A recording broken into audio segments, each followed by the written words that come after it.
are very welcome to our second edition of Science Unmuted, which is a podcast of Science Stories Africa. Dr. Rose Maxwell Gidado is a public servant, and I work with the National Biotechnology Research and Development Agency. I've also led the from Nigeria team, I think, for a very long time. I have BSc Food Science and Technology.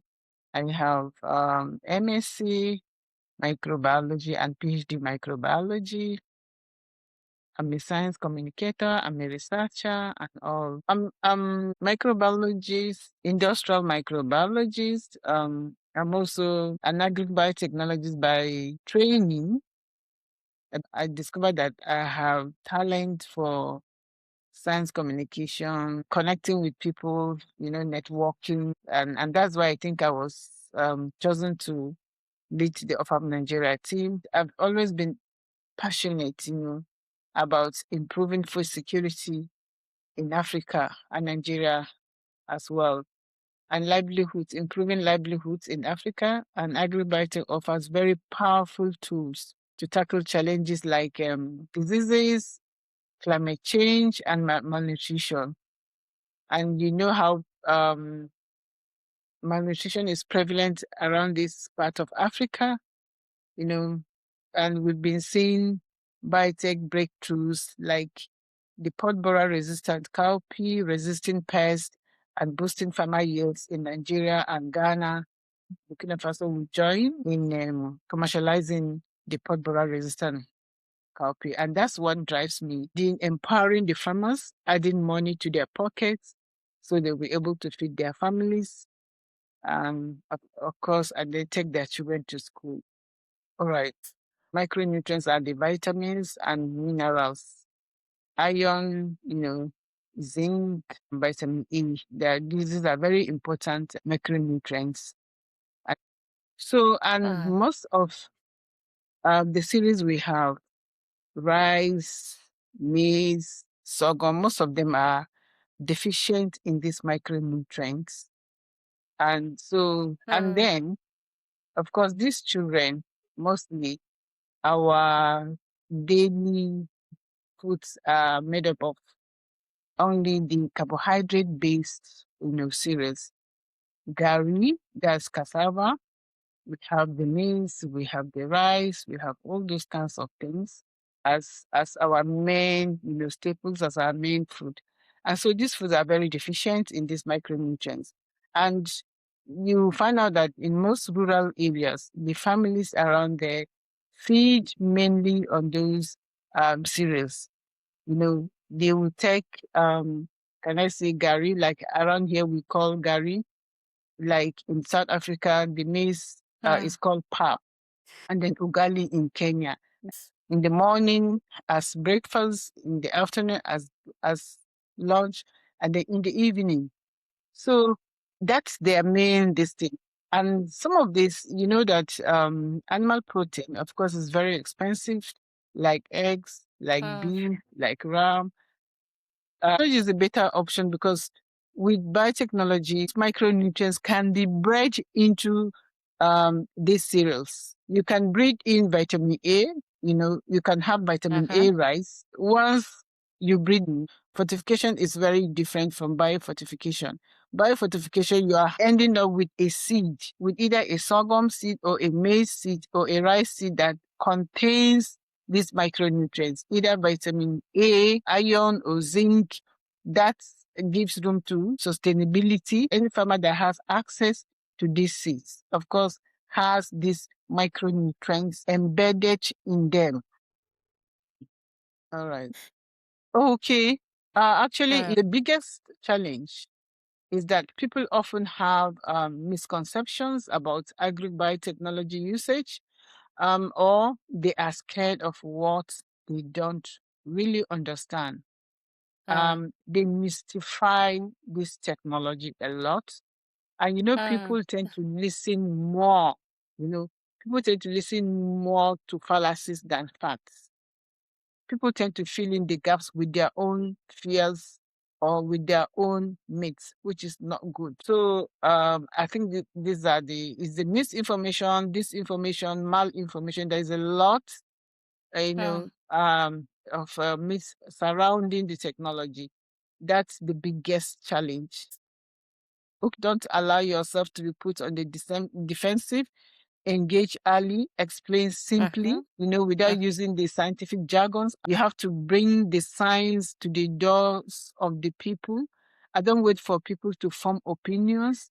I jump in early with straightforward information and try to make it relatable. Try to form stories, good stories, compelling stories.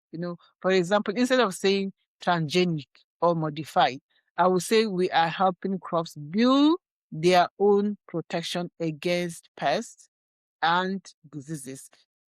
As simple as that, people will understand you better. And then the use of local languages, analogies, I use languages that people understand. Like, how do you call gene, in some local languages, around Africa, making comparisons that make sense to them. Like saying, BT copy is like a vaccine for your crops. It helps people, it helps people grasp the concept faster. Like it's a vaccine. And you know what vaccine is. So you're putting the BT gene in the cowpea. It's like you are vaccinating the cowpea, making it to be able to resist the Maruca pest, which is a devastating pest that makes farmers to lose about 90% of what they produce. So with the BT cowpea, you're helping the farmer reduce the number of sprays that he makes on his farm when he's cultivating a non-improved variety of cowpea. If you cultivate the conventional cowpea, you're ending up doing like 8 or 10 sprays, 10 highest. But if you're cultivating this cowpea that has already been protected from the Maruca insect larva, you are cutting off 6 sprays and just doing 2. And the 2 sprays you're doing to help you get rid of the non-target insects. Maruca cannot destroy the BT cowpea because the cowpea has protection against Maruca. And so that is it. That's just what it's all about. Involving the local leaders, the is it the chiefs in our villages, farmers who have seen biotech benefits firsthand are also trusted voices because they have stories to tell, and then other influencers as well. Because a farmer who has had access to these seeds and are planted and is benefiting, of course, has good stories to tell his fellow farmers and others because he'll be talking from an informed background. And also other influencers like religious clerics, the religious leaders, people listen to them. So when people hear from someone they trust, they are more likely to listen well and to grasp whatever they are hearing. We have what we say, show me the data. Like when it comes to scientists, yes, your fellow scientists that are from other fields, show them the data. When you share real stories, with numbers, like how BT copy has cut pesticide use by 80% for some farmers. These results, like they speak louder. And these farmers, when they're telling their testimonies, and that goes a long way in demystifying some of these myths. Okay, let me assume that I'm talking to that farmer. I think the first thing I have to ask the farmer, this farming that you have been engaged in, what is it about? And of course, the answer will be that it's about him doing bumper harvest, having access to strong yields, isn't it? Because the more the yield, the more the money, the profit. Okay, because the farmer will tell you that some of them will say we're enslaving the farmers, there's no food sovereignty. And let's be honest to ourselves. Those seeds of those days, the unimproved seeds, what is their average yield? Like here in Nigeria, yield of a seed that has not been improved is below 1 ton per hectare. that this one is a fact. That less than 1 ton is not doing him good. He may say part of it, of course, because we have this climate change challenge. You know, all this adverse weather that we are experiencing, the heat. You know, for every 2 degrees rise in temperature, there are seeds that cannot germinate because of that increase in temperature. So you need the improved seeds that can be resilient to these climate change effects. Take care of those genes that will make your crop, susceptible to drought, susceptible to flood, susceptible to high temperatures and all. And so when you take care of these problems, of course, you will be experiencing the high yield of 7 tons per hectare, 5 tons per hectare, and so on and so forth. One thing is spearheading, leading the passage of biosafety bill in Nigeria, and then getting the biosafety bill passed at the National Assembly, and getting Mr. President to assign to it, which led to the creation of an agency. I know I played very critical role in that crusade that we mounted. The first approval they gave in Nigeria, I remember, was cotton and corn. But the BT corn could not, because of, then it was the first time. And since it was a food crop, I think the antis came out en masse and they marched against it. And, there was serious misunderstanding and all those things. So the BT cotton went through, but the BT maize, corn, did not go through. They took to the court and all those things. But at the end, after 1 year, we won the court case because they wanted everything to be reversed by that agency.